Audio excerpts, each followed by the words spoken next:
Alright guys, bit of a new video. Got an annoying little scooter behind me. This is about more of a case of not interfering in other people's stuff and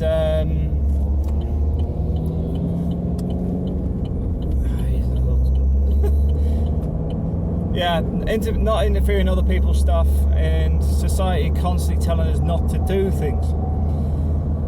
In society, we are constantly not only pushed that certain things are wrong. It's like when people go, oh, the plastic bottles, they are contaminating our planet.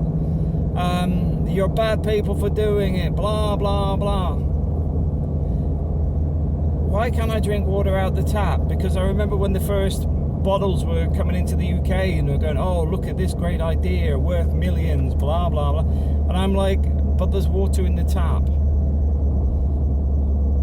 A bag for life.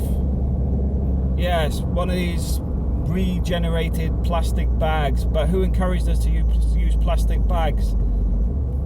Corporations. What were we using before? Woven bags and stuff that were biodegradable. And suddenly now, as human beings, we didn't understand this stuff that existed before. Like bottles. Oh, like I was saying, the plastic bottles with water. Why aren't we drinking water from the tap in the first place? If the water isn't drinkable, then maybe that's the problem with the water supply, and we should be doing something to sort that out rather than rewarding them with more money from our pockets. And then expand that out. And you go, all right, so we're rewarding water companies that are selling us expensive water that we basically could drink from the tap that we're already paying for. But then you sit there and go, right, glass bottles. Well, glass bottles we used to have. You used to get paid if you found glass bottles. As a kid, I used to go and collect about 10 bottles and you get a free bottle of Coke or something. So the point being is, we already had all these solutions, yet they're acting as if they found the holy grail of the world's problem solvers. It's the same with Netflix and all the media streaming things. Oh, that was to give us more to reduce piracy and stop this and stop that. The problem in this mix is the corporations. Now, I've mentioned Netflix before because Netflix I find is notoriously political. It pumps out too many things that are from smaller groups, Now, don't get me wrong, I have no issue with anybody being whatever they want. If somebody wants to be gay, whatever, that's fine. And I don't even want them to actually think that they need for me to need my approval in any form. Because quite simply, I'm a viva vive type of person. Live, let live. I don't care. But you find on there, they are predominantly promoting this stuff. And there's a lot of things that they're pushing into media that is incorrect. But now I get on to my main point. I remember the first thoughts about this live streaming stuff was to combat piracy. And I look at the stuff now, and you've got monopolies formed. You've got people selling stuff for certain TV shows. They are trying to control you. And it gets back to the water and the bottle. It's the same problem. What do they do with the bottles and stuff? What are they talking about? Taxing us extra for the bottles that we receive. Right? Look at satellite TV when it came out. How many channels you had? And how much diverse shows and stuff you had. And you'd have you'd have a Disney channel, and you'd have a cartoon channel with everything on it and whatever. What did they do with it? Oh, you want sports? Oh, you've got to have this package with another 10 channels that you don't watch. Oh, you want the kids shows? Oh, you've got to have this package with all these other bits, but it doesn't include this one. You'll have to get the upgrade on this. They are doing it with TV shows now. That's what's going on with Netflix and the other ones. They are basically fighting over the TV shows for the monopolies, because it's not that you watch everything on Netflix. It's not that you watch everything on Amazon. It's a case of they're basically like you got Lost TV over here, you got Game of Thrones over at HBO, you've got somebody else over here. And it's not about you swapping from one to the other. It's about buying all of them. And that's the bit I noticed myself. I was sat there the last month and I cancelled some different packages because I sat there and thought, what am I actually watching on there? And it's actually only one TV series. So why am I paying €8 a month for a TV series? So cancel it. Have I missed it? No. Another one, same.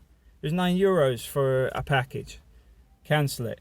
I've got satellite TV which come with the internet, which expires in October. Do you know what? We have never watched it. Cancel it. There's a lot of stuff we reward corporations for doing to us. None of this stuff is about enhancing your experience or to your benefit. It is purely to theirs. And I've got to admit, I may sound very anti-corporation on this, and it's because it's so manipulated. That's what's bothering me about it more than anything else, is we are being manipulated to the max for this stuff, instead of them turning around and going, you know what, maybe we're being, maybe we should give the customer something back. And I know some of you guys will go, yeah, but that's just business. It is, until you get to a point where they control the market and then stop delivering on their promises. And that's what's happened with satellite TV. That's why things started moving to Netflix, Amazon and things like that, because they stopped delivering on their promises. You're paying a lot of money for less stuff than you had before, or less quality. And that's one of the things I will say about Netflix. You look at the quality on this stuff these days, I don't think it's anywhere near as where it started, but obviously I do find it's got this very political culture, pushing the different gay rights, feminism and all this sort of.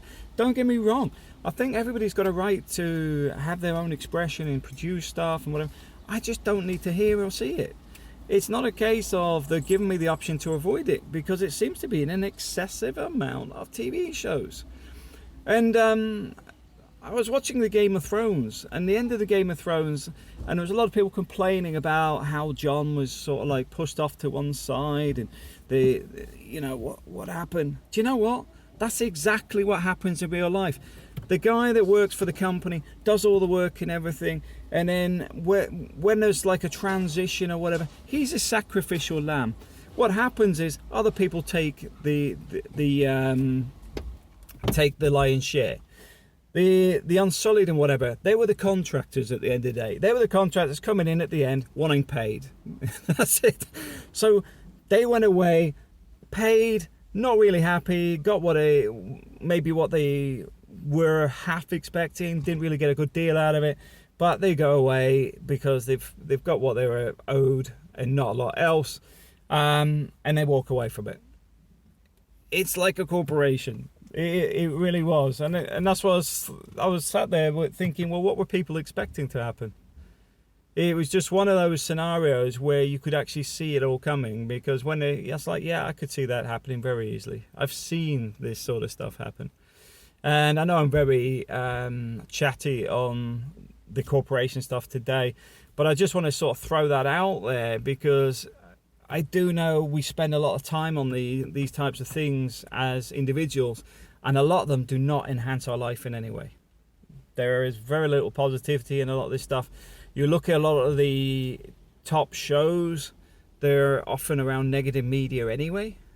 And I was talking to a friend of mine recently about newspapers, because when you look at the news stories, they're all on negative. Bang, something happened, business gone bankrupt, Jamie Oliver's gone bust with his food chain, all the negativity around that. And then it's like, oh, it's because of this. Do you know what it is? The rents shoot up in London. And if you'd only have to go to a few of the different groups that have gone bust in the last 18 months, and you'll hear the horror stories relating to the people that own those buildings. When your rent goes from $200,000 a year to $500,000 at the strike of a pen, and that sort of stuff doesn't really get a mention. It's just the company's gone bust.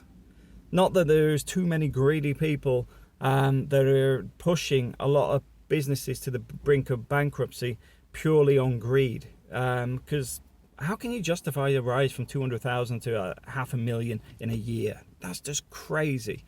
And you know what? The following year they'll put it up again.